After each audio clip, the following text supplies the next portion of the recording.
Just hope it does because it's saying uploading recordings, so it's okay. Hi, everybody. Good morning. Good morning. Good morning. Oh, see, I already have to pee. I hate it when that happens. I'm like a cocker spaniel. I get so excited to see you guys. I have to pee. So, oh, why isn't it going to locals? What is the deal with locals? Oh, come on, locals. I don't know. Something is going on. Do you guys see us on locals? Because it says that there's problems. Hopefully people can see, but it doesn't look like they can. Okay, you guys, make sure that you're going to our links page, chicksontheright.com/links. That's where you can find all the things. Our podcast, our socials, all the things. And then put us in your pocket. Subscribe to this podcast if you haven't, because if you haven't and you're here, what are you doing with your life? You got to subscribe. What even are you doing? Do it. What even also, are you doing? I don't know if you guys have been boned. I'm drinking a big old thing of bone frog in here. In my, drinking. I know I need I need a bone frog thing, but I'm drinking a lot of bone frog. And you guys should go to bonefrogcoffee.com/chicks and use our code chicks. Get 10% off of your first order if you have never ordered before. I don't know who you are, but you're going to love it. And then you can get 15% off subscriptions because you're going to love it and you're going to want more. So do that. Bonefrogcoffee.com/chicks. Do I drink it black? Usually, but then sometimes I'll put a little something in there. Occasionally a little something, but mostly black with some Splendas. Yeah. I am also, see, that doesn't count. You've always said black with Splendas, but that's not black. No, black is like with nothing. Yeah, I do. Then I don't really drink it completely black because I'll put some Splendas in there. I do. So, I mean, it's fine. It's totally fine. I am a black coffee drinker at this point. And you can be because bone frog is that good. You're starting to cut down though. You're starting you do the coffee, but you're starting to do like 1 cup a day. Right. You're doing like 1 cup. I drink like 15 cups of coffee a day.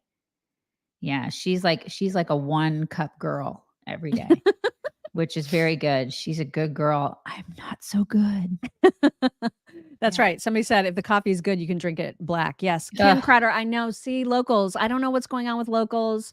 I'm trying and I don't know what happened to locals. And I feel so bad about that because I wanted to recognize 2 people from locals who gave us the locals version of super stickers yesterday that I didn't see until after the show. And so hopefully they're here and can see that I do, in fact, want to recognize them. You know how important this is to us. Yes. To make sure that we are recognizing folks. And by the way, this also goes for anybody who gives us stars on Facebook. We never see those during the show. Those always are seen after the fact. But hopefully you are all getting appropriately thanked. And you know how much we appreciate that. Wherever you're watching from, we always appreciate your support.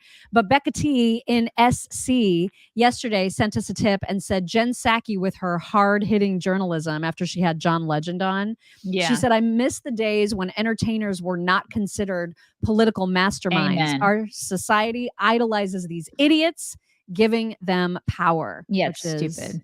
Yeah. John Legend. I don't care what you think. Oh my God, right? Yeah. And then there was also Belize Bobby who sent a nice big fat tip. Sweet. Saying, good morning from Belize. Finally getting to see you chicks live, which was super, super exciting. So thank you, Belize Bobby. I don't know if that means that Belize Bobby lives in Belize or if they're just vacationing in Belize. Oh, I see what you're saying. Yeah. I mean, if you live in Belize, it's pretty nice life there, right? Pretty nice little life there. Mm-hmm. So, and then also, I just wanted to share a hilarious New York Post headline because it was just so funny. The protesters, the pro-Hamas people are so ridiculous. And I love that in giant letters, it says dumbass for Hamas. That's great. Gotta love the New York Post. Mm-hmm. Some moron protester was busted for subway graffiti and then whined that he had no idea it was illegal. It's illegal?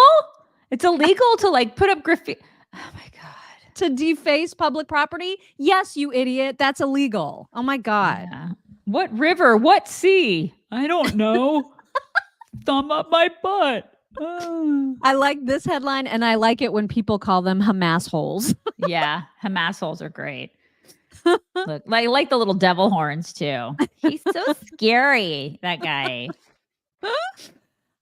Okay, we've got a lot to get to. And before we get to all the things, very, very excited this morning to announce that we have a brand new sponsor, which means brand new discount for our audience. And this is extra, extra exciting because it's, oh my God, shoes. You guys, we've been wanting a shoe sponsor forever. Like all the ladies out there, I don't know if you've ever heard of Born Shoes. Born Shoes are awesome. We're so excited about this. The best. Oh my gosh. This is super, super exciting. So the older we get, by the way, did I tell you that like I had kind of a little bit of a meltdown over the weekend when I was doing some more move prep and I was trying to, purge some of our house. I should totally be at her house.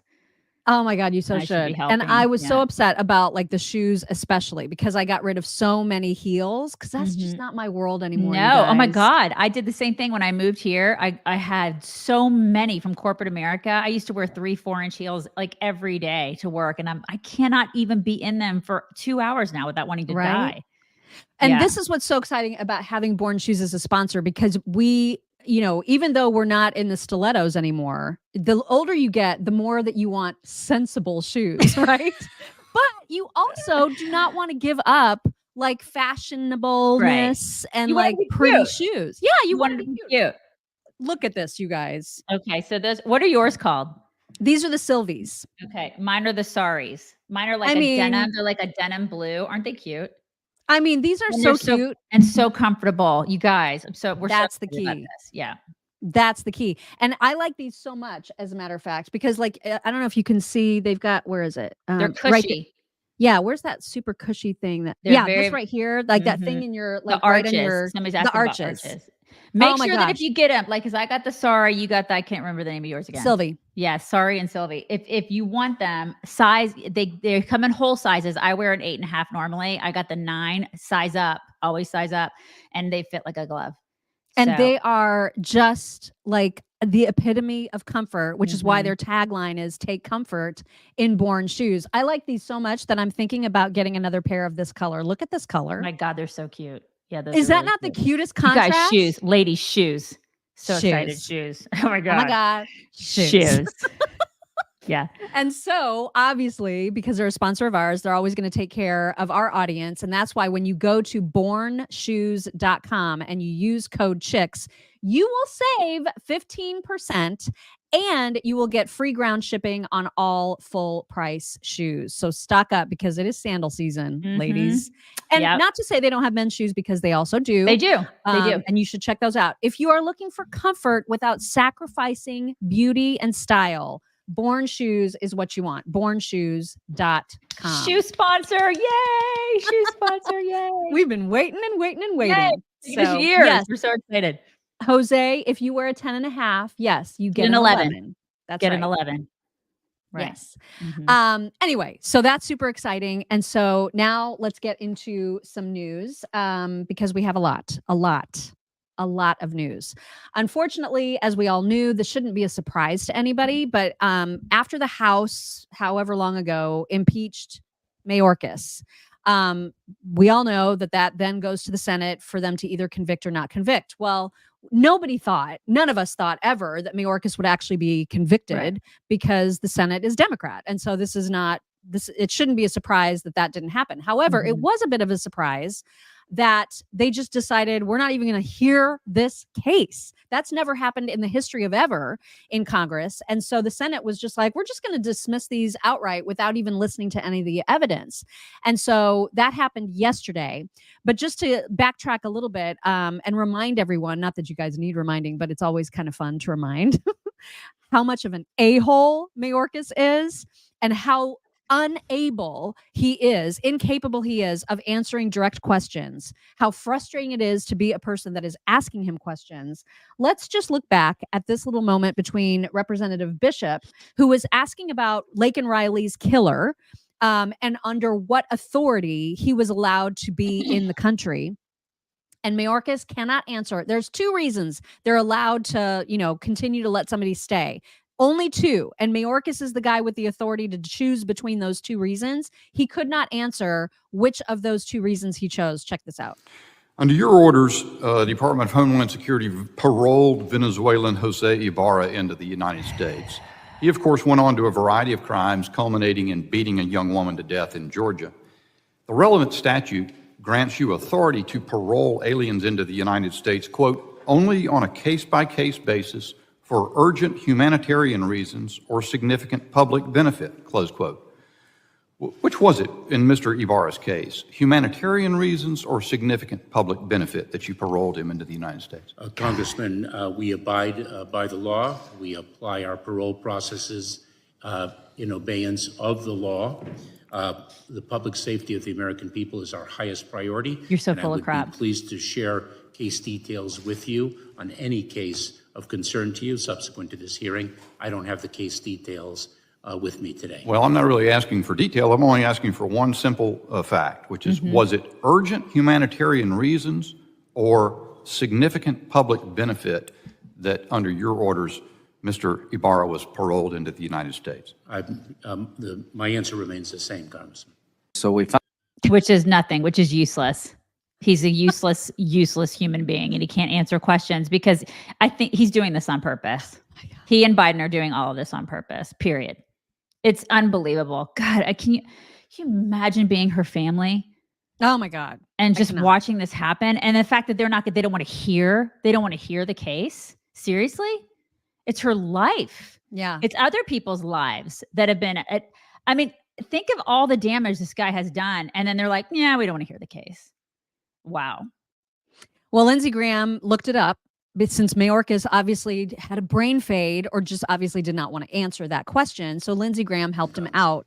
So we finally got the file, and it says, I can introduce the entire file if you'd like, but I'll just, this one little sentence here. Parole due to detention capacity at Central Processing Center in El Paso, Texas. Now that's what his file shows.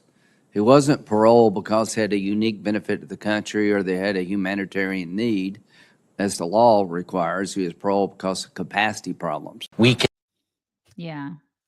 And they should be. And whose fault is that? Right. It's exactly. But he'll never face any accountability for this because, of our government. This is what we do.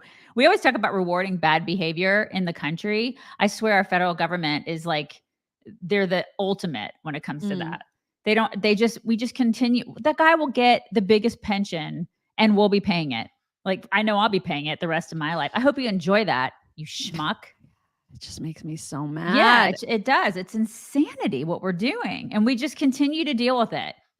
And it's such bullshit too when he goes on all the talk shows and they keep asking him, what are you doing? And he's like, we're doing everything in our power. No, you're not. Yeah, your safety is of utmost importance. Really? Right. Okay. And so whenever the issue of executive orders comes up, because we all know that Biden on day one, he undid all of the executive orders that Trump had in place that were helping with the border. And he could very easily just undo his undoing of that with executive order. He won't. No one understands why.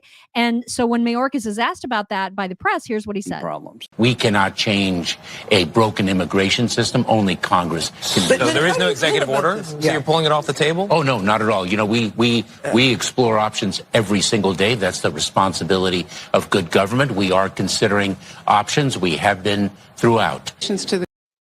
No, you have not. Who's that hot dude that we interviewed that was in the military that they kicked out because of DEI stuff and he spoke out? What was that guy?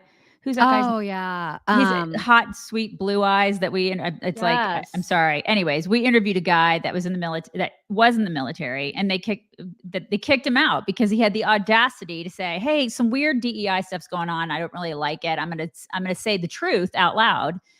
And then they got rid of him. He is gone now. I mean, like Matt Lohmeyer. Thank you. Matt Lohmeyer now doesn't get a pension.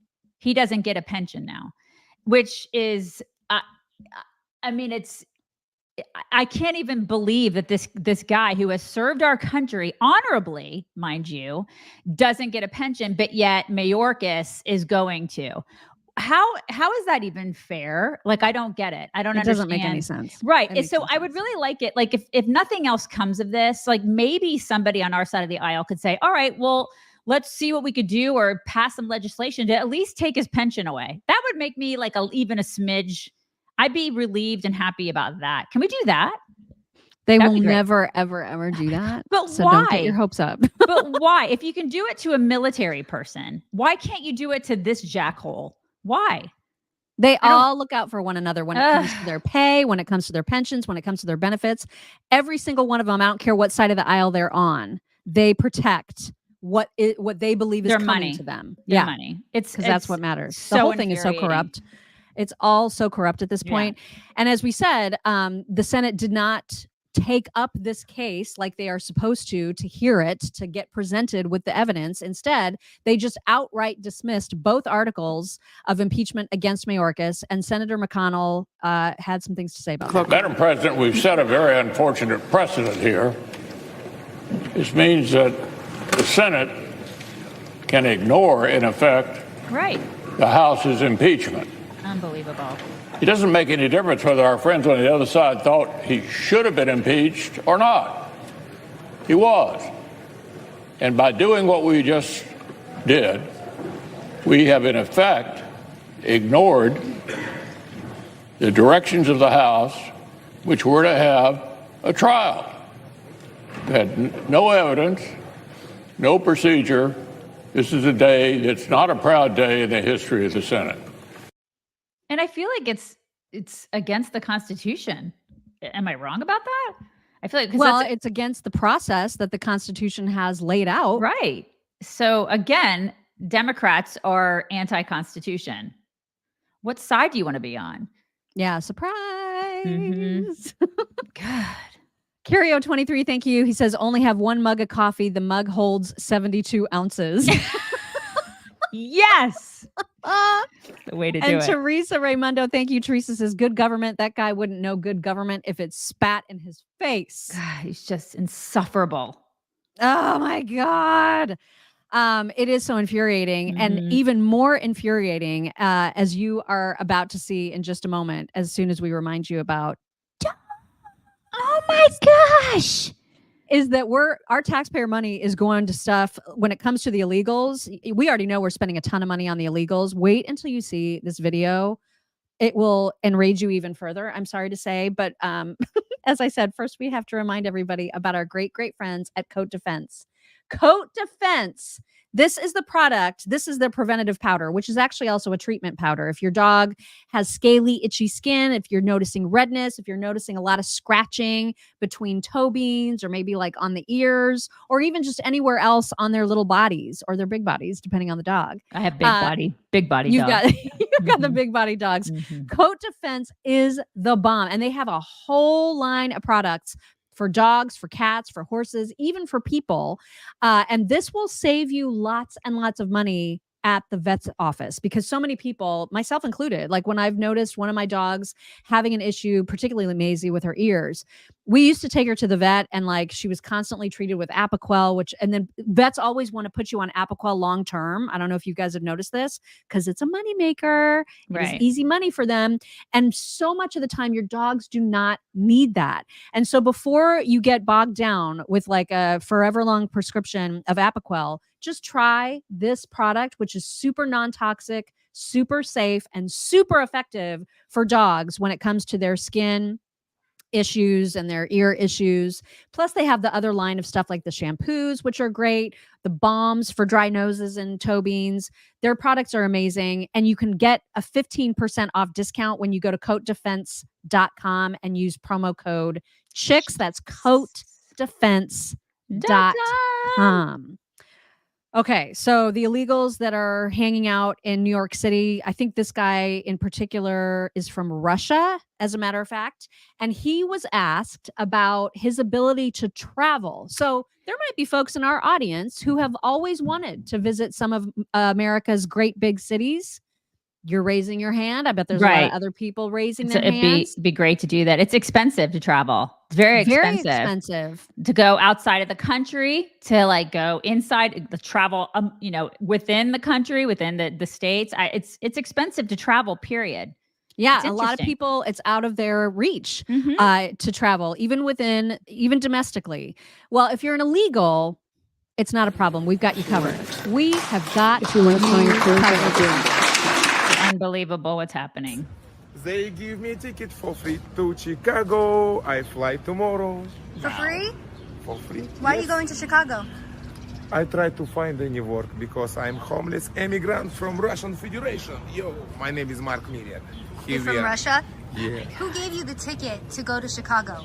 Chicago, no, this special government service company, they try to help new people, new immigrants who come. You're excited to go to Chicago? Yeah, because I want to see new city. It will be, I want to feel new vibe, new atmosphere, and maybe try to find new contacts, new friends. So you were in New York for 1 year. Yes. And now you got a free ticket, and now you're going to go to Chicago. Da. And then after Chicago, I'm going to Los Angeles because it was my first city in my life before New York. Did you get a free ticket to go to Los Angeles as well? Yeah, if I ask them. But at this moment, I have like one friend in Chicago, and it will be new experience for me, So you stayed in New York for a year, then you're going to go to Chicago, and then you want to go to LA after. Yeah, I try to get any work to Chicago. To collect, and to fly to... Well, that's nice. But maybe something happens with me in Chicago. Maybe I find good work, good friends, and I will be living in Chicago. So I don't know about future. He looks like Donnie Wahlberg, doesn't he? He looks like he's doing just fine compared to a lot of actual American citizens who are not. Right. Isn't that nice? He's so happy, and he's like, I get to travel for free, and I just get to I've always wanted to see LA. I just get to suck off the teat of the American taxpayer. Isn't that great? Wouldn't that be nice, you guys, if you just get to just footloose and fancy free, get to travel on somebody else's dime? Wouldn't that be great? And notice, it's not a bus ticket. They are flying him. Yeah. I mean, seeking asylum? What is this guy is he fleeing? So what is he fleeing? What's he fleeing exactly? Is he okay? Because he seems okay. Oh, he seems fine. And he also said exactly that he is just looking for work. Right. That's it. This is not an asylum case. None of these are. And he's not going to work. Let's just get real. He's not going to work. He's probably going to end up in one of these cities, and he's going to, again, keep sucking off the teat of the American taxpayer, because that is what he's learned that he can do. It's unreal. Yeah. Stephanie McDuff, thank you. Stephanie says, several experts said the impeachment was strictly political, so I'm going to thank Schumer for saving tax dollars. Actually, that's not a terrible point. That's a pretty good point, because I've been thinking a lot about this as we get into a discussion about what's going on with Mike Johnson and the reason for my name today. I want this current Congress to just stop working. I really, because they're not going to get anything substantially impactful or helpful for America done. So if it's all the same, we knew even if there was an impeachment trial that the Senate was not going to convict Mayorkas. So to Stephanie's point, which is valid, maybe we're all better off for them not having to go through that process, right? And just take up more time, more resources. They would all had to been sworn in. All that nonsense would have happened, and it would have been a complete waste because we knew already what the outcome would be. So you want to just pay these people for doing nothing? We already are. I would rather pay them for doing nothing than pay them to cause more damage, which is what they seem to want to do. I'm sorry. My fists form with rage. You know what I mean? This is where I am. I mean, I hear you, but it's like, this is just, guys, just run for Congress. I swear. Please don't do that, because I really I won't. But I mean, it's just, my God, what are we doing? These people are absolutely freaking inept and useless. Mm-hmm. They don't do anything. Yeah, I mean, if everybody's like, oh my God, if they're afraid to shut down the government, I agree with you on that, because usually when they're like, oh my God, we're threatening to shut down the government, I'm like, well, go ahead and do it, because y'all don't do shit anyway. Nobody cares. But at the same time, it's like, we are paying these people, $176,000 a year a piece. And that's just for the regular folks. If you're a speaker, you're getting $224 plus all the benefits. This is, I think, in numbers, I think about every single one of those heads has a number on it, and we're paying it. Mm-hmm. This is where like my blood pressure just rises, and then they and they don't rightly work. So. It's crazy. It's insane. But again, I just, with this Mike Johnson stuff, now we have Thomas Massie of all people. He is now saying, yeah, I'm going to sign on to Marjorie Taylor Greene's, this motion to vacate the chair. Mm-hmm. So you guys remember, like we all went through this with McCarthy. We went through it with Mike Johnson, and now we're going to go through it again. There is no other person that everybody is going to agree on to be speaker. And that's why this whole thing is making me so mad. But I'm also mad at Mike Johnson because he's like, let's fund Ukraine. And I don't even know why we have to do that. And so like I'm all over the place on this particular ousting. And Trump supports Mike Johnson. Yeah, he does. He does. And so I do for the most part as well, only because this whole vacating the chair it just leads to chaos, such utter chaos. Right. Mm-hmm. Exactly. And I would rather have everybody just stop what they're doing than have more chaos that we have to pay for. You want them to, that's my point. You want them to stop, collaborate, and listen. That's what you want them to do. Stop being such a bunch of freaking babies. Yeah. And Thomas Massie, I see what he was doing. He told Mike Johnson, listen, this is going to happen. It's either going to be me, it's going to be somebody else. Please resign, because if you resign with a future date, like if you post date your resignation, then what will happen is we can just quietly, without all the fanfare and all the hullabaloo and the chaos, we can just start figuring out like who the next speaker is while you continue to be speaker until your resignation date, right? So instead of doing the hullabaloo of vacating the chair, he was asking him, can you just save us all the trouble and just say that you're going to resign? Well, Mike Johnson doesn't want to do that. And so here we are once again in this big fat mess. This was a couple days ago that Thomas Massie tweeted that he told Mike Johnson in conference that he is co-sponsoring the motion to vacate that Marjorie Taylor Greene put out. And he said he should pre-announce his resignation just as John Boehner did so that we can pick a new speaker without ever being without a speaker. So I hear his point because he's saying this is inevitable, that this is going to happen. And so why not take control of it and just preemptively say you're going to resign, but not resign for a long time? Right. It won't be as chaotic that way, but still. Yeah. But still, the whole thing completely sucks. It does. Oh my God. It just, this is so dumb. What are we doing? Republicans cannot stop stepping on their own dicks. It's true. Sorry to be so blunt. No, it's true. It's a really tiny dick, but we actually can find it and then we step on it. Oh my Seriously. God. Yeah. So Mike Johnson, as soon after the same day that Thomas Massie put out this tweet, there was a presser and Mike Johnson was asked, hey, about this whole resignation idea, what do you think about that? And so he responded this way. There's only one. Oh, I'm sorry. This is Massie first. Massie's explaining why he did this. Person right now who can stop us from going into what happened last fall, and that's Mike Johnson. He's cleaning the barn. That's obvious. So you want him to resign? You want him to resign? Yes. Yeah, I asked him to resign. What did he say? He said he would not. And then I said, well, you're the one who's going to put us into this. Because the motion is going to get called, okay? Does anybody doubt that? The motion will get called, and then he's going to lose more votes than Kevin McCarthy. And I have told him this in private, like weeks ago. So that's what he's saying. And then somebody, I just read a comment that said, what would have prevented all of this is a bigger red wave in 2022. Absolutely. I think it was Don Quixote said that. And I agree with you. The problem is you can't force people to get out there and vote. And that's the problem with we say that all the time. Republicans get so fired up from their homes and then they don't leave their homes and go vote. Right. And that's it. And we called it. It was like, okay, it wasn't the red wave that everybody, it wasn't even a wave.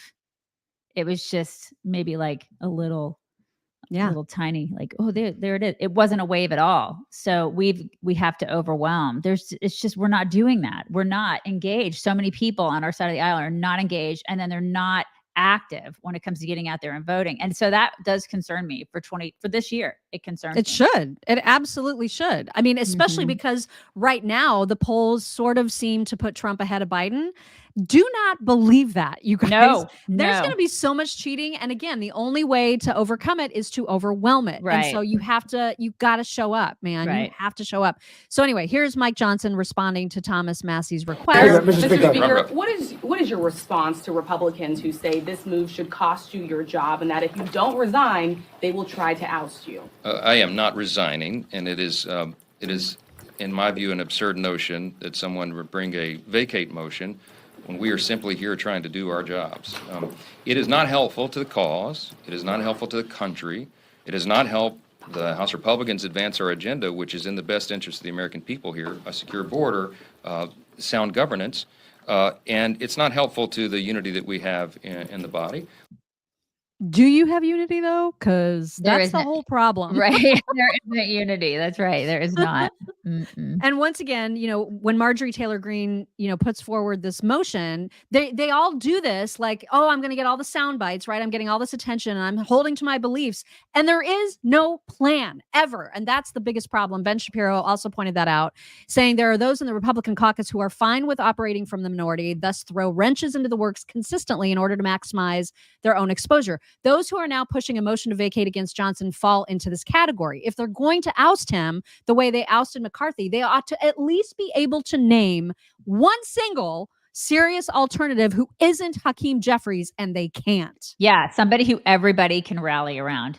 Who's everybody rallying around? Who is it? There is nobody. Name it. Name the person. There is nobody. Right. There is nobody. Just it's the same old story, different day. God, I'm so sick of this. But listen, I mean, it's nice that they're getting sound bites. It's nice that they're getting little viral clips. That's neat. It's really neat. Well, and unfortunately, as part of this, looks like we're going to fund Ukraine. And so what Mike Johnson can expect, apparently, is Democrat support for that. Surprise. Here's CNN talking about that right now. And of course, just one member. That's all it takes to actually call for a vote seeking the speaker's ouster here. The question is, will Marjorie Taylor Greene does go this route? Will there be enough support to drive him from the speakership? A number of Democrats are indicating that they will vote to save Mike Johnson, especially if he moves ahead on a Ukraine aid package that is similar to the plan that did pass the Senate. So some of the details are still yet to be hashed out here. So this shouldn't be hard, though. We should be done with the whole Ukraine thing. This shouldn't be hard. Because most Republicans conservatives definitely are like, because conservatives and Republicans are not the same thing, but most conservatives are like, enough is enough. We've given them enough freaking money. We're done. We're poor. We can't afford it. We're broke. The well is run dry. Enough.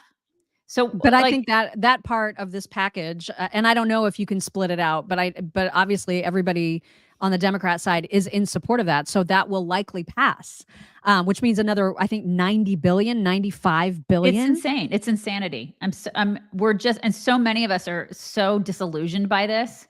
I am. Yeah. I'm so done with this bullshit when it comes to Ukraine. Oh my God. And it's like on tax day, that Zelensky was like, oh, yay, it's tax day in America. Mm-hmm. Yay, I get more money. Woo! Yeah.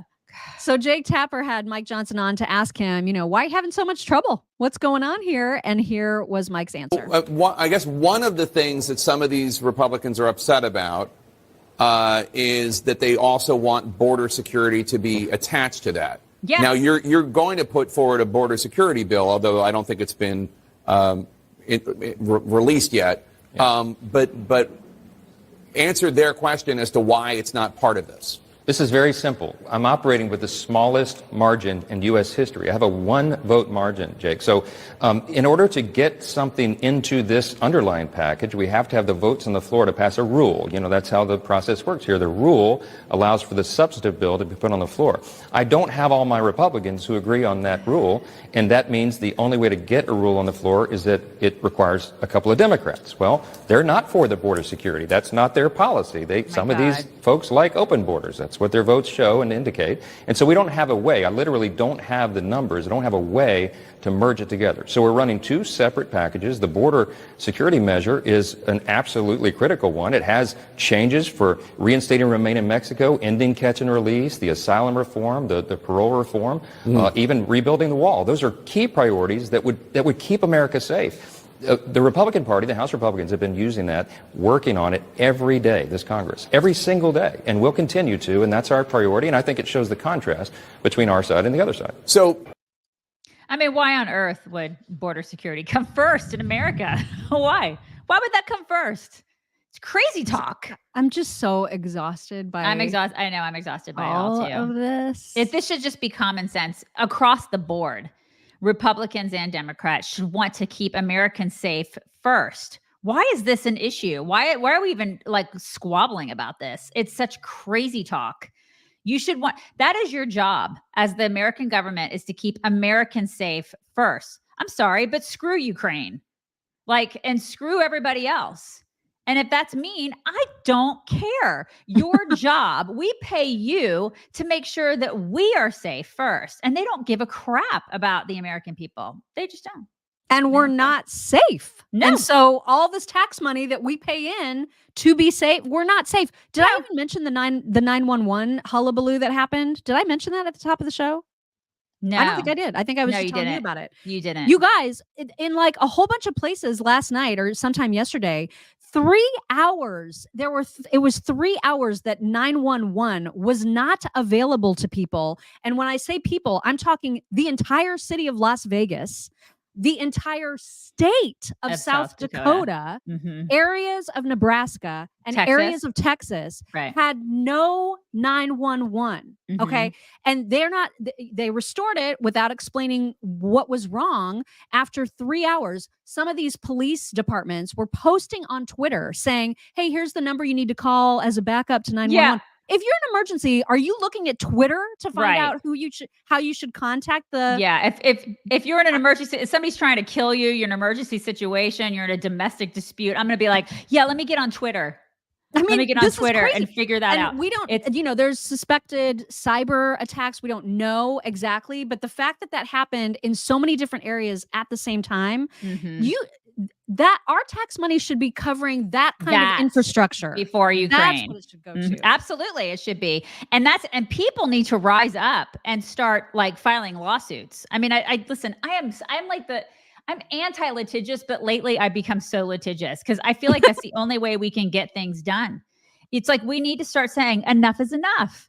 Our money is not being put towards the things that it's supposed to be going towards. So you guys, can you imagine if it happened to me, if I had an emergency last night in an area where in Texas they did not have 911, I would be losing my shit.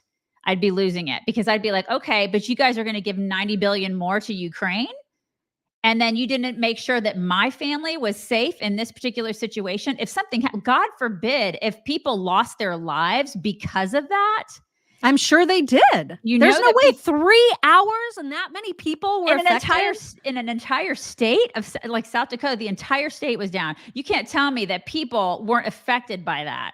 I mean, so many people were affected by that. Somebody got hurt. Somebody was affected by that physically. And I mean, I would be livid if it was just me or on behalf of somebody in my family.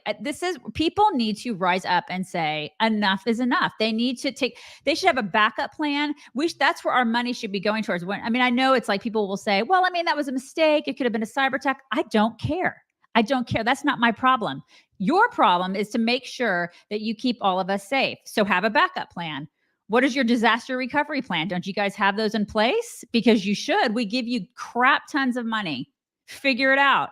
Private sector companies This is why I say, instead of passing legislation by the skin of your teeth, Mike Johnson, just stop doing things. Just stop. Everybody in Congress, just sit down, go on the vacation the rest of this Congress, because all you're doing is making things a billion times worse.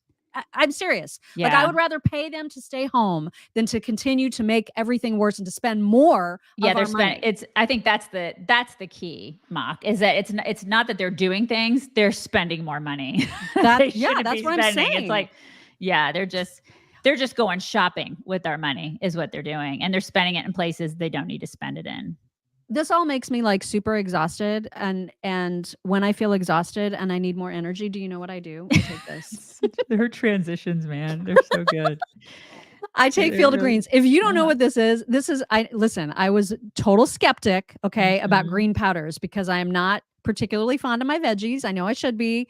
I know they're part of the daily allowance you're supposed to get, fruits and veggies. I'm better at fruits, not so great at veggies.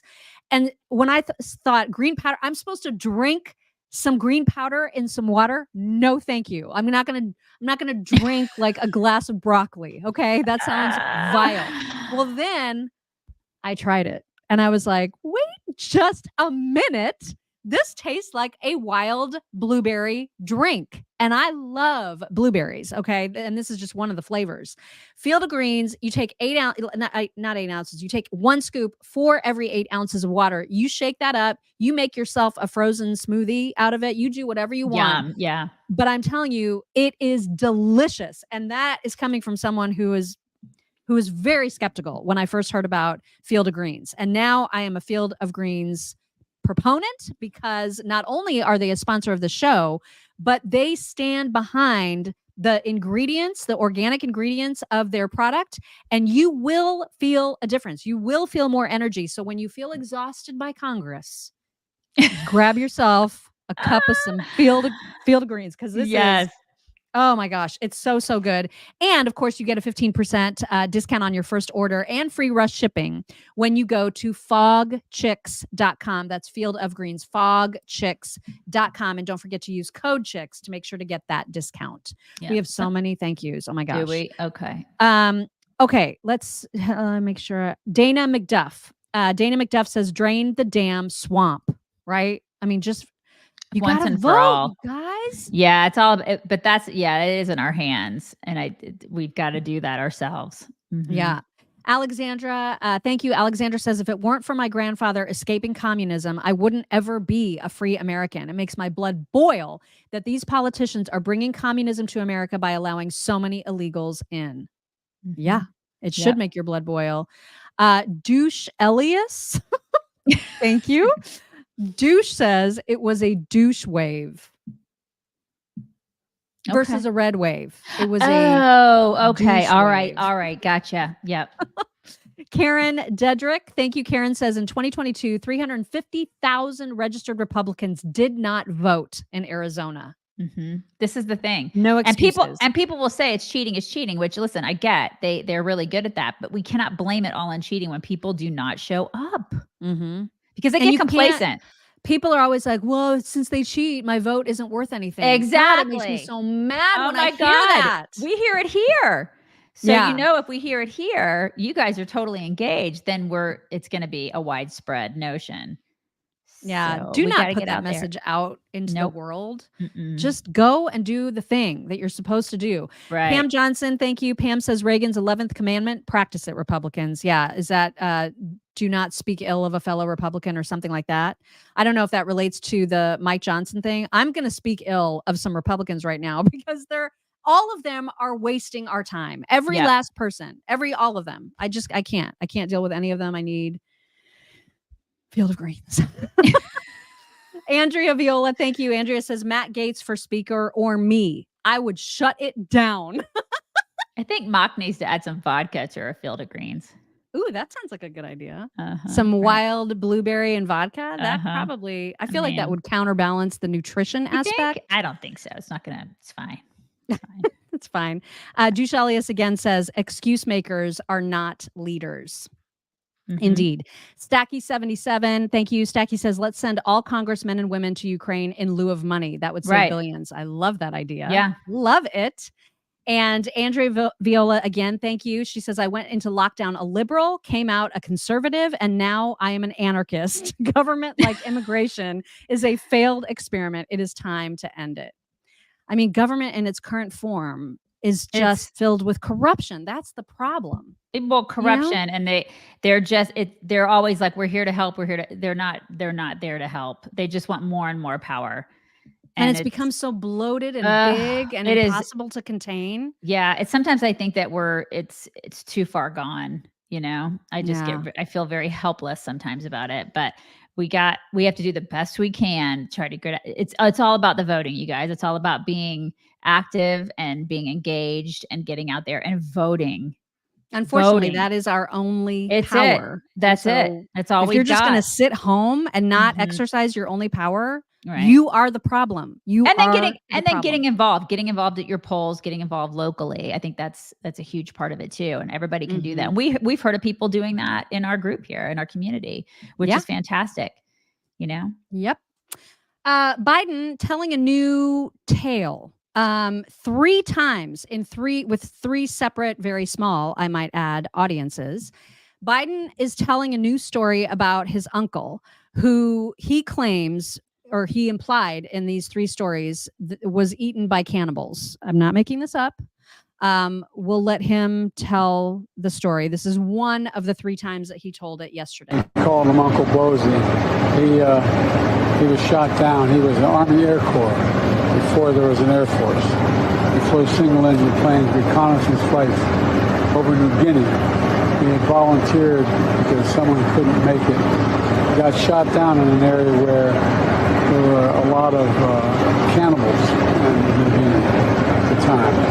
They never recovered his body, but the government went back when I went down there, and they checked and found some parts of the plane and the like. And okay. Yeah, they're saying that he probably wasn't eaten by cannibals, that he wasn't. I don't think he was even shot down. I think that the AP had this headline saying Biden is off. You think on the details of his uncle's death, as he calls Trump unfit to lead the military. Off. Yeah. He's just off. That's how the AP covers for of this course president. A liar. That's how they cover a liar and a plagiarizer. That's how they cover. That's how they cover that. I mean, can you imagine if Trump told this absolute lie? What they would say, what the AP would say? Trump lies. That's what they would say. Yeah, they would say serial liar and domestic terrorist Donald Trump. Totally made up a story and rapist. That's what they'd say. Right, exactly. But since it's Biden, you know, they're like, you know, it's just he's off. You guys, just a little off. Really, you think on the details, just a little bit off. Just you think how? I mean, what lie is this? Because I can't keep track at this point. This guy, every time he steps on a stage, he says he lies. He says a bunch of crap. I mean, stuff just spews out of his face, and we're all like, "What? Grandpa's talking again? What is he saying?" It's just like, this is crazy. And he wants 4 more years. This guy wants 4 more. Wow, it's insanity. Yeah. So the cannibal story was one story that he repeated many, many times yesterday, and there was another story that he tried to tell, which you guys, I cannot make heads or tails of the story, and it's because he sounds like he's just at death's door, this guy. I mean, he's so slurry and just, he looks so lost, exhausted. I mean, he's got to hang it up, man. Oh my God. So here is the other story. It's about a motel and some shaving cream is in there. You guys can try to decipher this. Here it is. I showed up at the off-year convention, and I was in the motel after the local motel, getting changed after the afternoon session, go back to the evening session. I'd come down with some young activists, a little older than me, but still young activists, who were involved in trying to reform the party. And I was in one of those 8x10 bathrooms, you know, they have shower, toilet, and a sink, and I got a towel on me and shaving cream, and I hear bam, bam, bam at my door, really loudly. And I wonder, what the hell is that? I thought it was this guy, Bob Cunningham, at a radio show, and a couple other guys. So I said, okay, guys. And I walked to the door and opened it up, and standing there was the former governor of the state of Delaware, Albert N. Carville, a big guy, about 6'5", talked at you like this. And the state representative who got defeated 4 years earlier. That's a Democratic state rep who was retired. And one of the, from the family that had more senators appointed than any other family in American history, to the tunnels, and the former retired justice and the state chairman.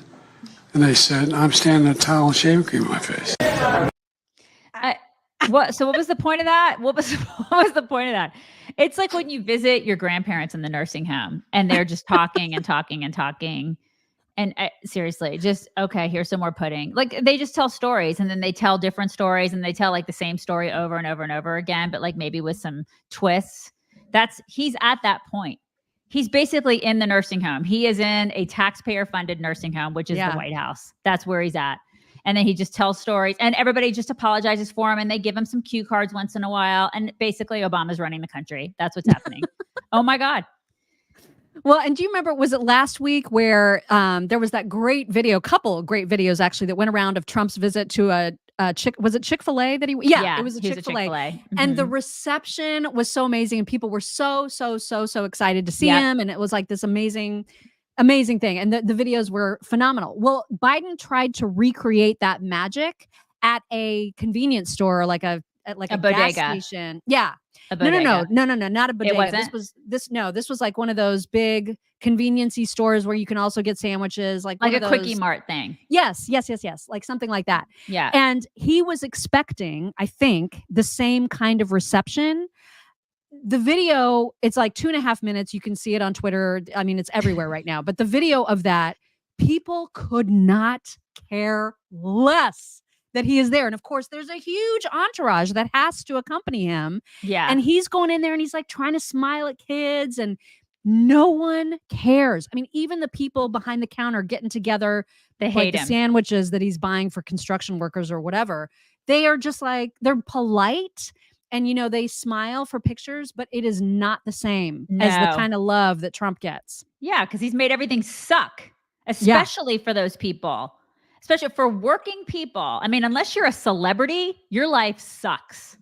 And so maybe he should stick with the celebrity thing because those are the only people right now who really like him. I mean, go hang out with Jason Bateman and friends because those are the only people who are going to smile at you and fawn all over you, Biden. Exactly. So when he was leaving this particular area, there were press people there that were asking him questions and hurling out questions as they do. And one of the questions was about this new tariff that he's putting on steel, I think from China. And so they were asking, are you worried about how this is going to impact your relationship with Xi Jinping? And at first he didn't hear it, then he hears it, but then he threw out one of his classic Bidenisms in response. Keep in mind, everybody is on ground level. Right. Okay. Like there's no reason for him to say this. And yet look what he said. President Biden, on the new steel tariffs, are you concerned about your new relationship with Xi Jinping? The steel tariffs, are you concerned that will hurt your relationship with Xi Jinping, your new relationship with him? No.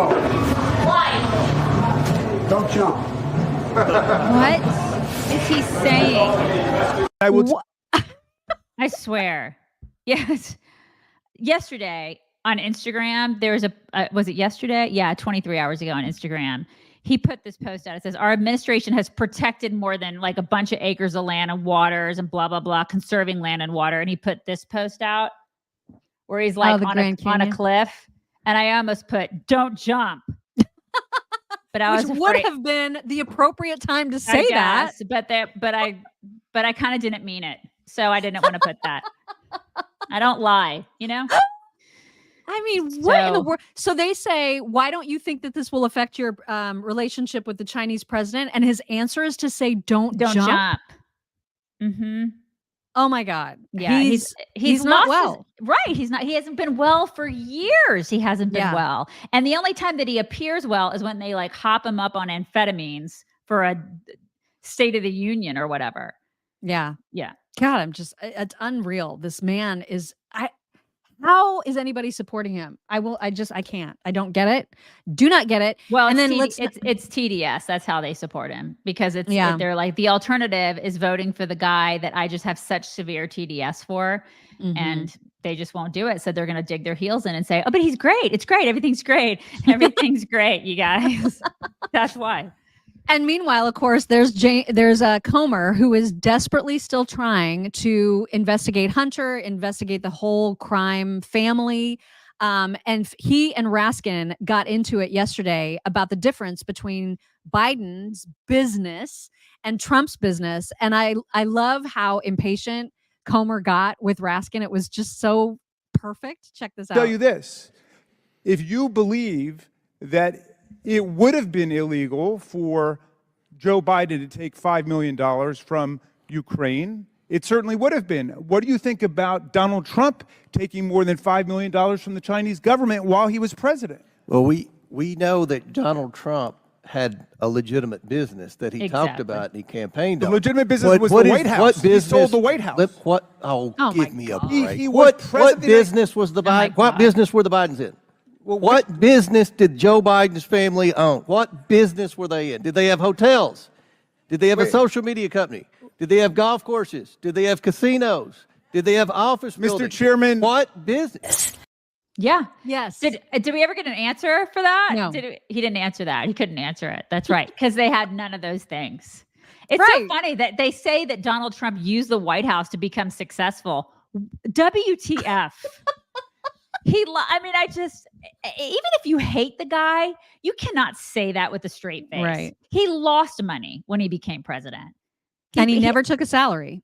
Right. His net worth went down. I mean, it's like these people are out of their freaking minds. He was rich before he got in there. Joe Biden became rich because he was in there. Obama became rich because he was in there. All these other jackholes became rich because of politics. Donald Trump did not become rich because of politics. Donald Trump became rich because he was a businessman. And that is something that so many of these public sector yahoos don't understand because they've never owned a business. They never started a business. They don't know anything about, they've never worked in the private sector. They would never last a day in the private sector. Not a day. Joe Biden, especially. Oh my God. Can you imagine? Oh, I can't. And he'll never have to. He'll never have to. He will die in the public. He'll die a federal employee. He'll never know what it's like to actually work in a real job. Nope. He will not. So many of them won't. So many of them won't.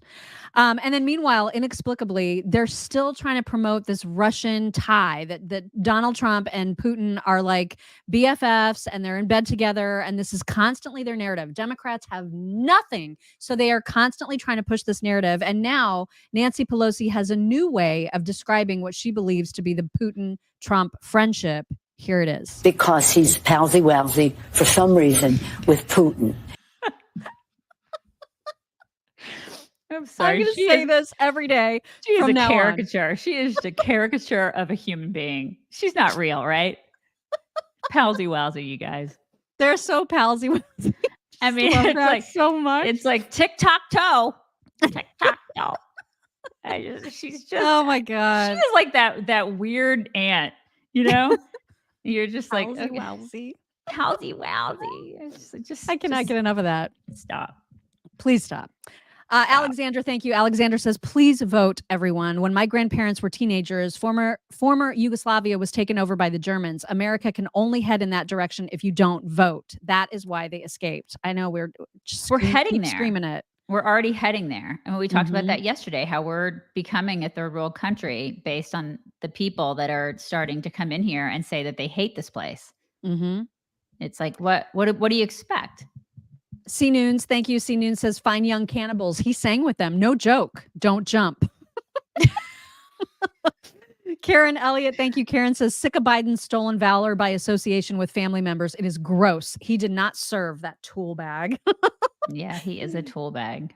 C. Douglas, thank you. She says, Grandpa Biden needs his meds. Oh, man, does he ever? Kayla Willis, thank you. Kayla says, we are overtaxed and our federal government is too large. Not all of us millennials are liberal and stupid. LOL. Love you, ladies. Thank you, Kayla. Did you guys see where Mark, speaking of taxes, and we haven't really talked about taxes a lot this week, and I'm still really sore about it. Like I have a lot of anger about taxes. And this is tax week, obviously, but Mark Cuban, did you see that he put a tweet out saying, talking about how much he paid in taxes and how he feels like it's the patriotic thing to do? I'm sorry. I don't think paying taxes is patriotic. I don't. I just don't. I don't see it that way. I think taxation is theft. And I believe that the tax rate that we're at now and the tax rate that corporations are taxed and small businesses are taxed, I believe it's armed robbery. And what well, notice when he was asked, did you pay more than you were supposed to? After your accountants used every possible loophole. Exactly. And of course he didn't. He paid he paid what his accountant said he owes. So all these billionaires who are like, we should pay your fair share. Shut up. Don't even talk about anybody paying their fair share until you pay more than you're supposed to, because you are using all of the loopholes that you complain about. Right. This is the thing. And where does it end? What is a fair share? What exactly is fair share?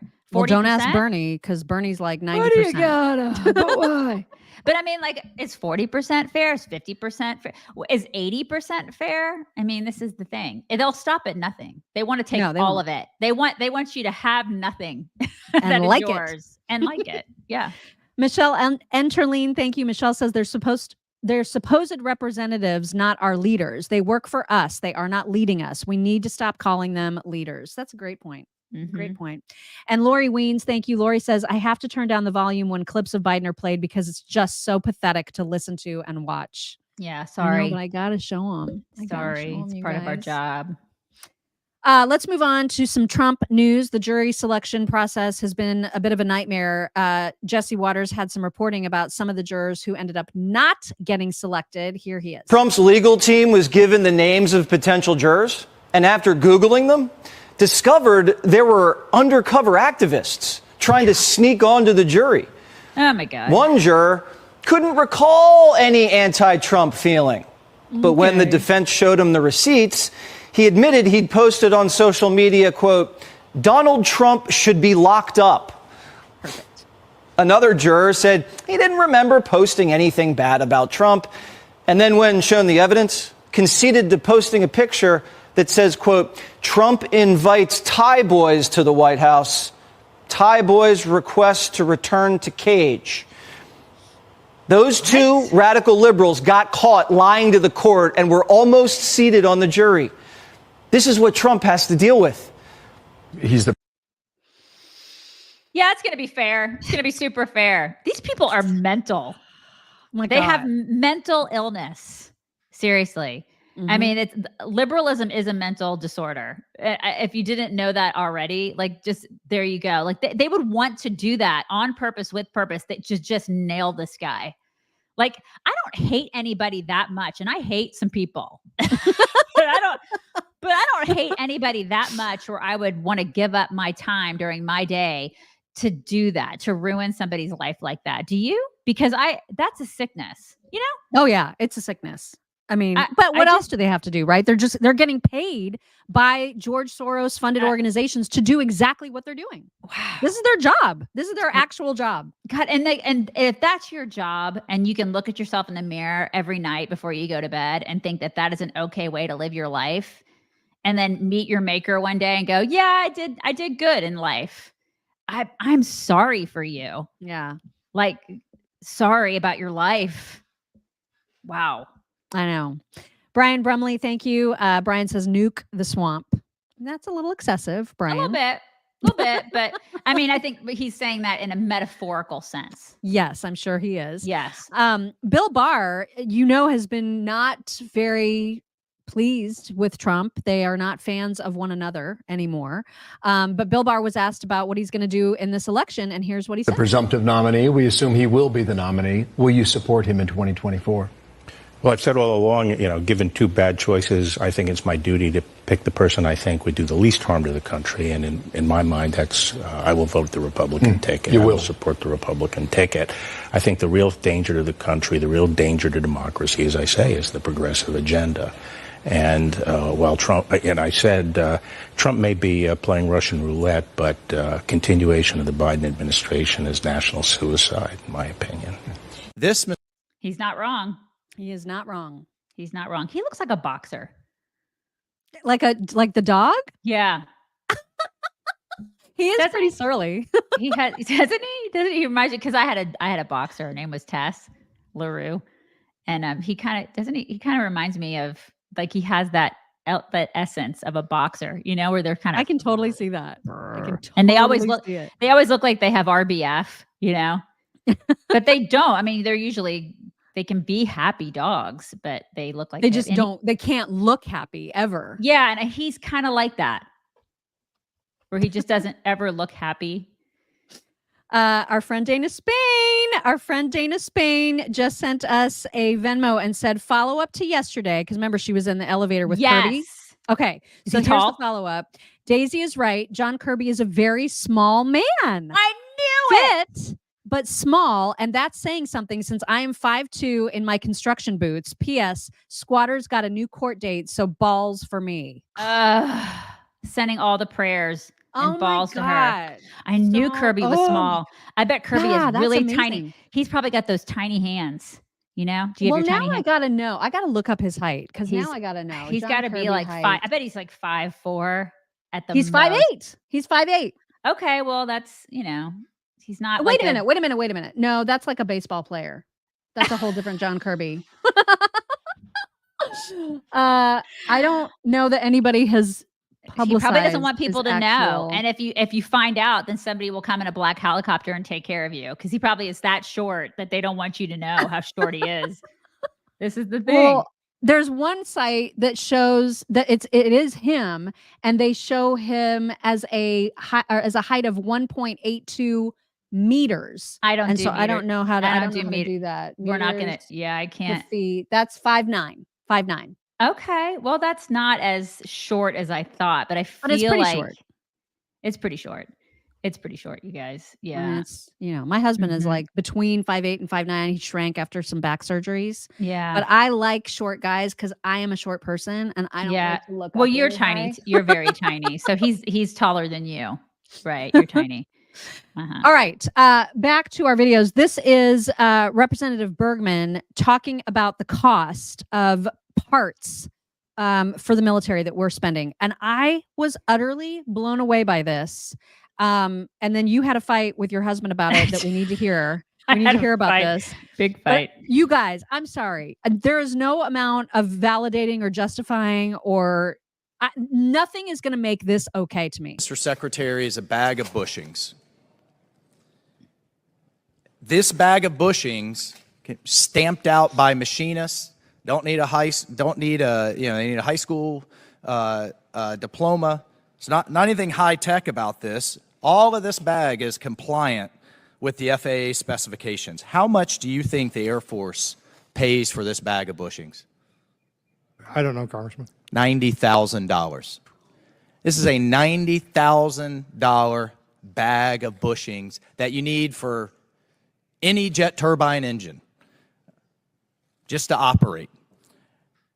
So the exorbitant cost due to DoD only buying commercial parts from the OEMs, which is essentially sole source, is literally driving us out of business. I mean, the interest on our debt alone is now exceeding, for the first time in American history, the entire defense budget. We can't afford it anymore. Yeah, so we had a fight about this last night, my husband and I. Like, we were like screaming at each other about this because I was like, this is insanity. Because he used to do engineering for F-16s and F-22s back in the day when he was a younger man. And so I was like, what is this shit? I was like, what is this? Like, did you see? And so I told him about the video and I'm like, first of all, what are these? What are they used for? Because he understands what they are. And he was like, listen, I'm going to push back on you because I said, this is a waste of money. And he goes, I'm going to push back on this one thing because there's waste all over the military and I will grant you that. He goes, but when it comes to these particular bushings, is that what they're called? Bushings? Mm-hmm. I just call it a bag of bolts because that's what it looks like to me. He goes, it's not like you can go to Home Depot and just put those into a plane or whatever. They have to be up to mil specs is what he said. And those have to be engineered and they have to be researched and developed and they have to make sure that they fit they have to be like heat tolerant and all this other, he's saying all this engineering crap to me. He's like, so it's not like you can just go to Home Depot and buy them because I'm like, you can buy them at Home Depot for $11. What in the world are we doing? And he's like, it's not the same. So it's there's all sorts of people, time and like development that goes into making sure that it depends on what kind they are. And sure, maybe that particular bag could have been $11, but a lot of them go into specialized equipment that, yes, they may actually be more expensive after all that is said and done. So from an engineering standpoint, he was like, you're wrong. You're wrong on this. He goes, do I think that there's waste all over the military? Yes. But on this particular bag, I don't know what that bag is going for, but if it's going to something specialized like an F-16 or an F-22 or whatever plane, he goes, it's going to be more. I don't care. None of that makes sense to me, because if I can go to a store and buy $1,000 iPhone, which is a freaking computer that gives me access to the world, and that's $1,000, there's no convincing me that that bag of bolts needs to be $90,000. I'm totally on your side. I'm totally on your side with this. Engineering, schmengineering. I totally agree. Makes and no listen, sense. But I also think that maybe he shouldn't have used that. I mean, that bag it was effective to show people this is such a waste. That's a very effective argument to be like, this is ridiculous. We can get this, at Home Depot. But there are a gajillion other places in the military where we are wasting our money. Oh, without because I used to be a medical and technical writer, and I remember, doing contract work. And you could scam the US government out of money so hard doing just like a writing contract. Stuff that you could do for $16,000. You could charge them $1 million and they'd be like, oh, we'll pay it. Oh yeah. I saw people do it. It's like they give away taxpayer money like it's candy. It's not theirs. It's not their money. They have no accountability. They just know it never ends because they keep making us pay it. Right. And so they don't care. Oh yeah, you need 90,000 for that bag of bolts. You got it. There's so much waste in the DoD. It's insane. And somebody needs to go in there and they need to do a spend analysis and they need to cut the fat. And no one has had the balls to do it because people are afraid to say we need to cut in the military. People on our side of the aisle are afraid to say that because it's the military, right? So Curio23, thank you. Curio says, why isn't Bernie demanding a maximum yearly wage? Yeah, that's a great question. I don't know. Curio also says DOD has to buy U.S. made products. Then the cost of the contract of the product is 33 to 50%. It's paperwork, documentation. It's all waste. It's waste. I don't care how you spin it. It is wasteful. Right. Shelly, thank you. Shelly says, now may be a good time to just remind everyone that common sense is not a flower that blooms in everyone's garden. Asking for common sense to rule is like finding water in the desert. It's a mirage. Just one more funny thing from the Pentagon. There was apparently in Scranton, there was some sort of ammunitions storage facility that caught fire. And so there was some question about that. And the spokesperson from the Pentagon was asked about it. And the reporter asked about it in a way trying not to invoke Billy Joel, but also invoking Billy Joel. There was a fire at the Army's ammunition plant in Scranton yesterday. At the risk of invoking Billy Joel, do we know who started the fire? On Niger, Jeff, no change in the U.S. force posture at this time. On the fire, I'd have to refer you to the Army because we didn't start the fire. I don't know why that made me laugh. But it's all so been much. turning since the world's been turning. He went. It's like we didn't start the fire. I would have loved it if he just started like rocking out. It would have been so great. He wanted to. In his brain, he was singing it so hard. Totally. How do you not? How do you not? He was doing that. He did a good job keeping his posture up there. Yeah. Yesterday, we talked about Catherine Marr, this NPR CEO who Chris Rufo is going after because she's a total lunatic and clearly should not be in charge of a non-biased, nonpartisan, publicly funded journalistic endeavor of any kind. Like she just can't, but yet she is. And so now not only are tweets coming out about her, but also former interviews have come out, former speeches she's given, even a TED Talk in which she describes when she was CEO of Wikipedia, she describes their approach to finding the truth. And it should bother everybody. Hard things, the places where we are prone to disagreement, say politics and religion.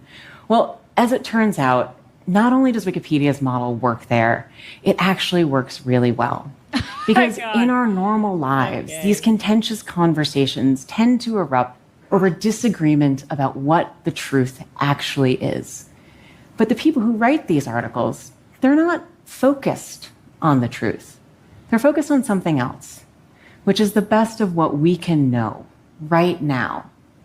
And after 7 years of working with these brilliant folks, I've come to believe that they are onto something, that perhaps for our most tricky disagreements, seeking the truth and seeking to convince others of the truth might not be the right place to start. In fact, our reverence for the truth might be a distraction that's getting in the way of finding common ground and getting things done. What? What is she saying?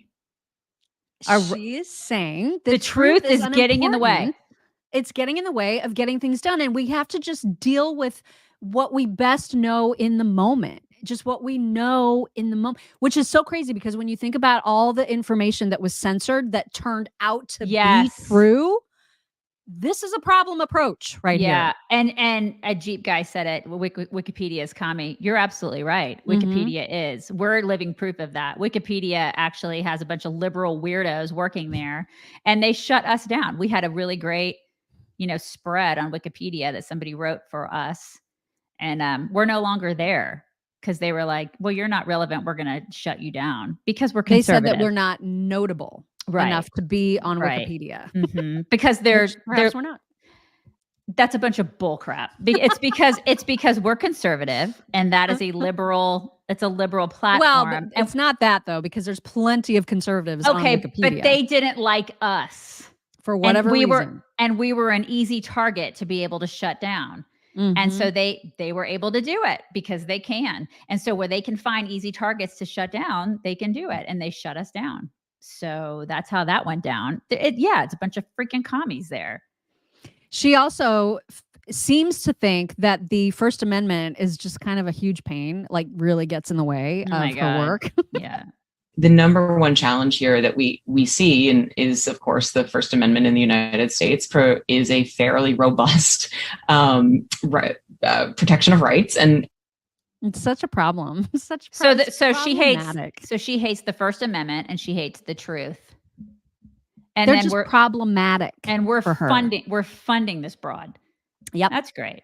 That's fantastic. And now, because, they suspended that longtime 30-year career senior editor at NPR after he talked to he did that free press essay in the interview with Barry Weiss. They suspended him and he was like, I'll hold my beer because I'm just going to resign. And he resigned. His letter was very brief. It simply said, I'm resigning from NPR, a great American institution where I've worked for 25 years. I don't support calls to defund NPR. You should. Keep in mind, this guy is as liberal as they come. He said, I respect the integrity of my colleagues and wish for NPR to thrive and do important journalism, but I cannot work in a newsroom where I'm disparaged by a new CEO whose divisive views confirm the very problems at NPR that I cite in my free press essay. He should totally support calls to defund NPR. He should, but he doesn't. And that's even more to his credit that he's saying, I'm not even saying that taxpayers shouldn't fund this. I'm saying that they should do good work. I just wanted to point out, here's the problem. Here's what's impeding their ability to do good work. Well, he's very hopeful, that guy, because it ain't going to happen. So they're just going to become more spiraling down the commie drain and we're going to keep funding it. We need to defund that ridiculous organization. We need to defund them. It's just one more place we can cut the fat. We're broke. Somebody said in our comments, I don't know, a couple minutes ago, that we're going broke. We're not going broke. We are broke. Yeah. So this would be a really good place for us to start. This is a huge piece of fat that we can cut off. It's like Oprah wheeling out the fat on her show that day. This is like NPR is literally that big chunk of fat in the wheelbarrow. Like this is, cut it. This is a perfect thing to cut. Why don't we do that? We're broke. You know why.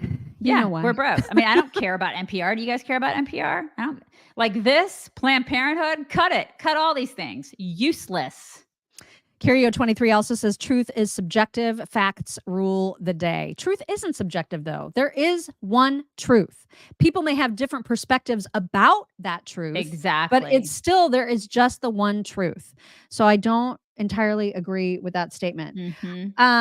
Also, speaking of like censorship and truth and all this stuff, all of these things sort of tie together. But on another angle of that, there is a USC valedictorian whose name I can't pronounce. You'll see it.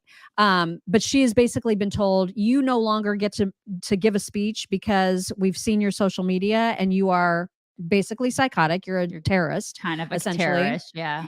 And so she's been told now that she is not going to be able to do that. And it's specifically because on her, I think it was her Instagram, where she said, yeah, it was on Instagram. She had a link that she promoted on her Instagram that called for the complete abolishment of Israel.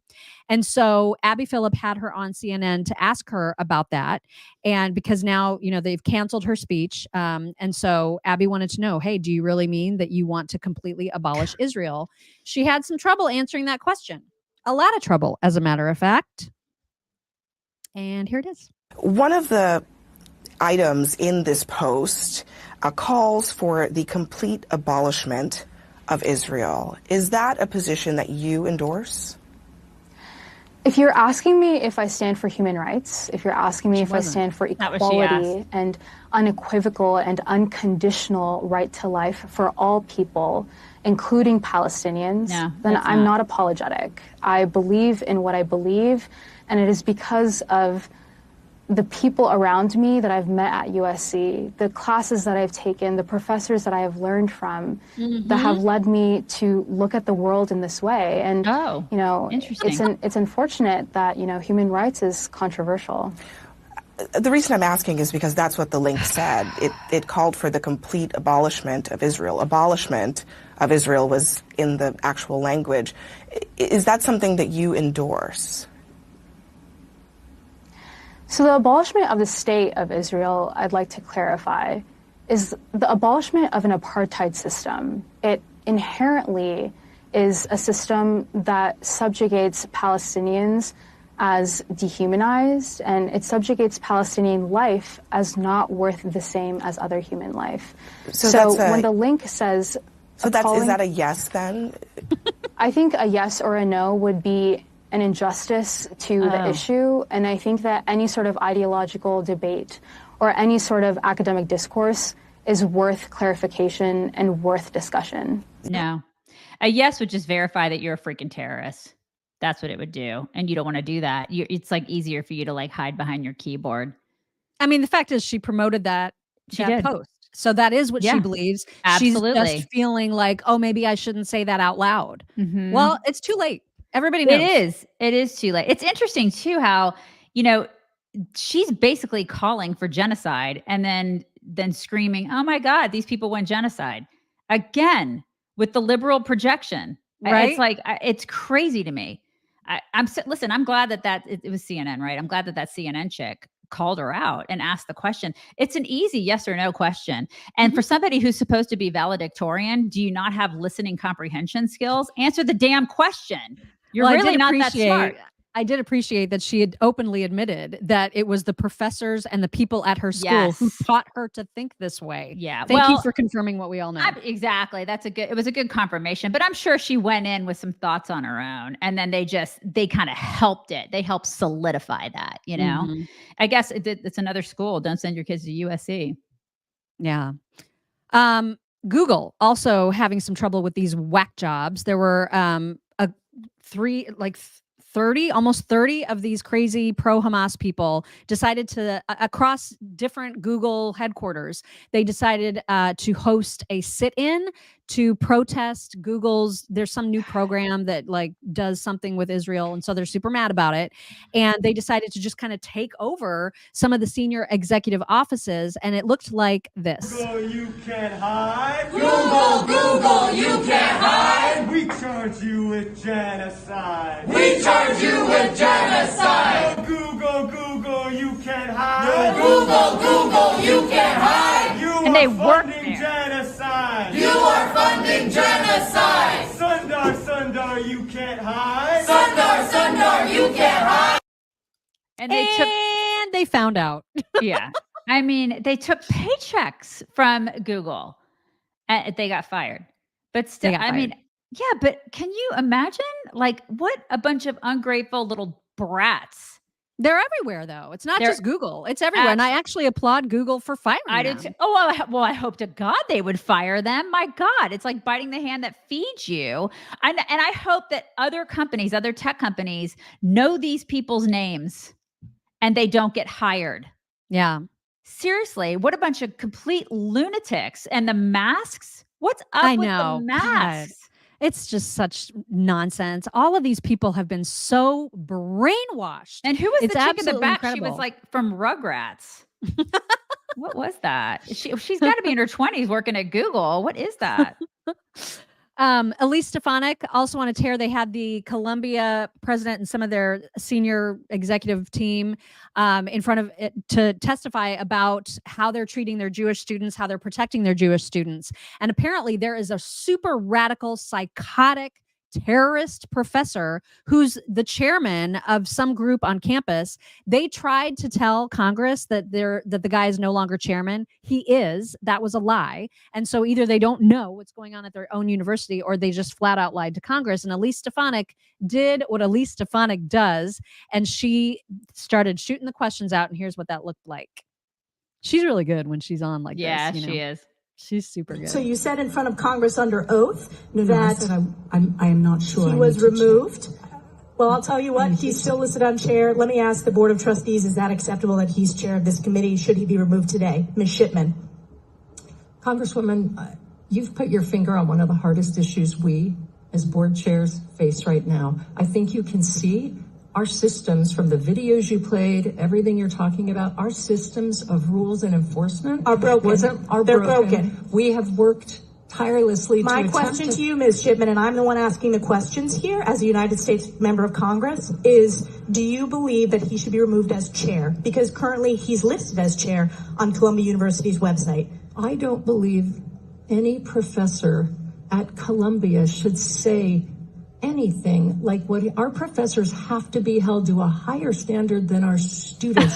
And I can tell you that but you can't say at this hearing that he should be removed as chair. Oh my God. Even though he violates university rules. I would not want him as chair. And we are looking at the issue of faculty and Mr. what we Greenwald, expect do you think he should be removed as chair? Hire these people. His comments are abhorrent, and I believe that one of the steps that we could take in terms of discipline is to remove him from that leadership position. Oh, thank you for that direct answer. And just to let you know, Mr. Abdu is not grading papers right now. He's on campus at the unsanctioned anti-Israel, anti-Semitic event that is being supported by pro-Hamas activists on campus. So that's what Professor Abdu is doing at this very moment. I'll give you back your time. This isn't hard. Why is this so hard? And why are they so willing to protect these people? That's my biggest question here.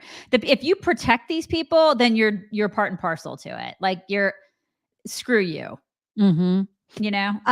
DeSantis was out on, I don't know the context for these comments that he made, and he's actually talking about Harvard, but this of course applies to all of these Ivy schools and a lot of other public universities as well. And I just loved this point that he made. Interesting.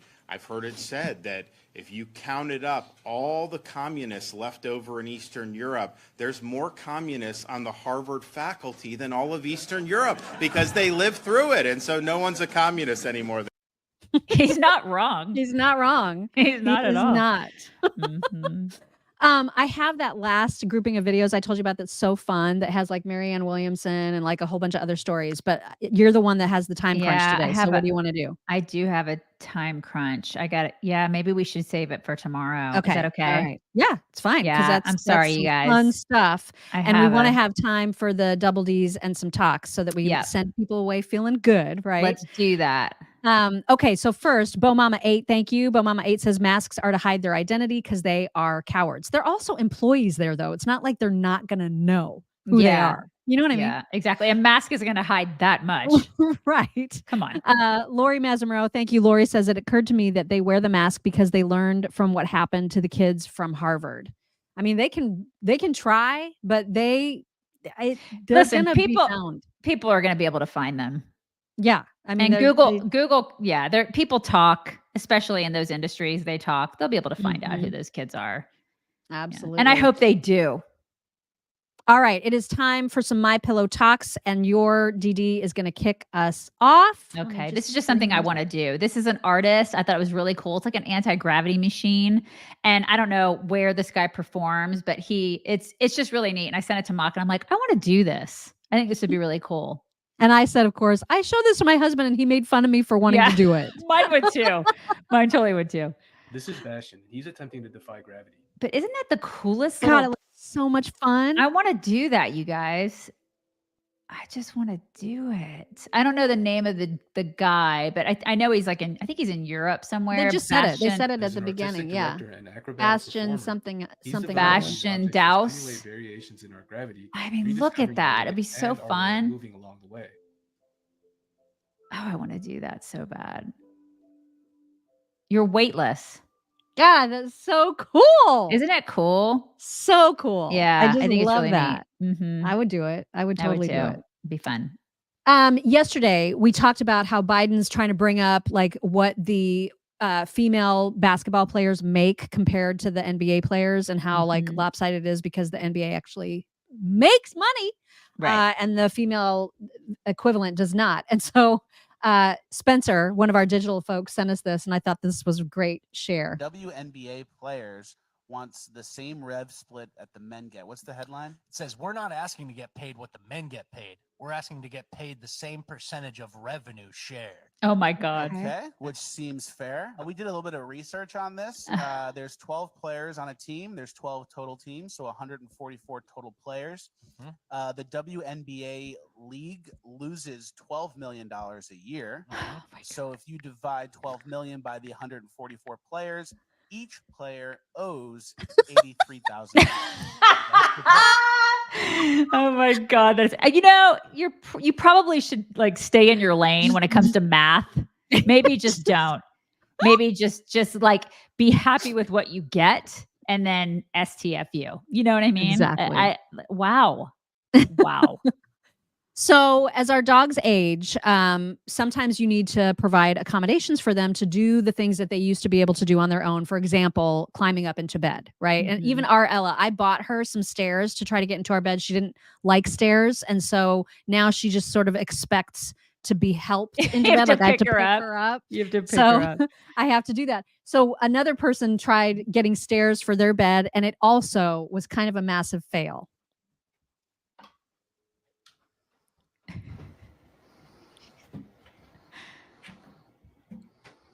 Oh.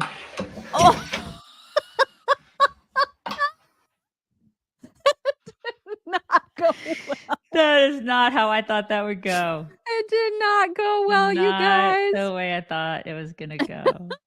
And then also this cracked me up. So some cat decided to make a video showing his dog all kinds of places in the house that she had never seen before. And what prompted him to show her these things, I have no idea. And she's probably so confused. And that's what makes this video so funny. I'm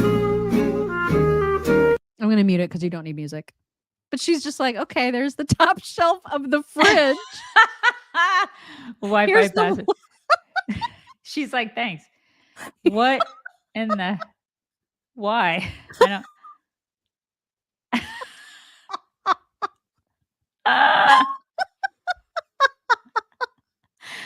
Look at her face. She's like, I don't want to see any of this. I didn't need that was unnecessary. This is all something I don't need. Okay, 2 more. And then we'll call it a day. But like I have to include the balloon pranking people. You know how much I love this couple. Oh my God, here she goes with the balloon. I know, I can't making a mess. But there's one at the end of this that's like a double that is amazing. She's like, so into this. Okay. I love Okay, them. here we go. I just don't love these as much as you do. I don't. It's the laugh, man. It's the laugh.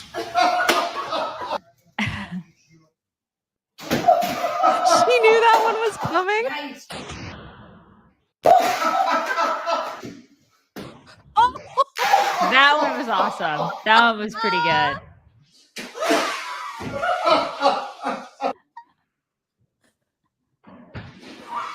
Oh my gosh.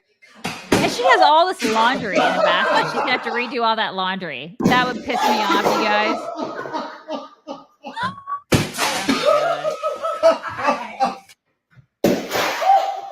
Does he ever get it? Does he ever get hit? Okay. She gets it more than he does. Totally. Oh my God. And people are asking the cleanup. I know the cleanup is, but there are videos on the cleanup too. I thought we showed one where they were actually, they had to clean it up. And it's, oh my God. But you figure this is their job. Yeah. Like, this is how they get paid money. a lot of money to do that. Yeah. Oh my God. So much money. Lastly, a tiny itty bitty greyhound. This owner of this greyhound is having some conversations, and this dog is so precious, you guys. Oh my God. Oh, yeah.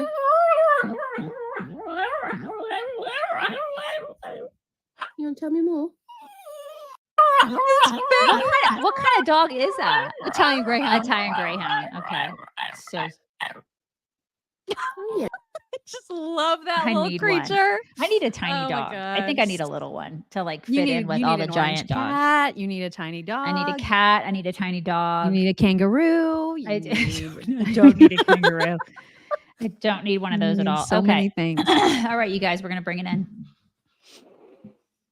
We're bringing it in.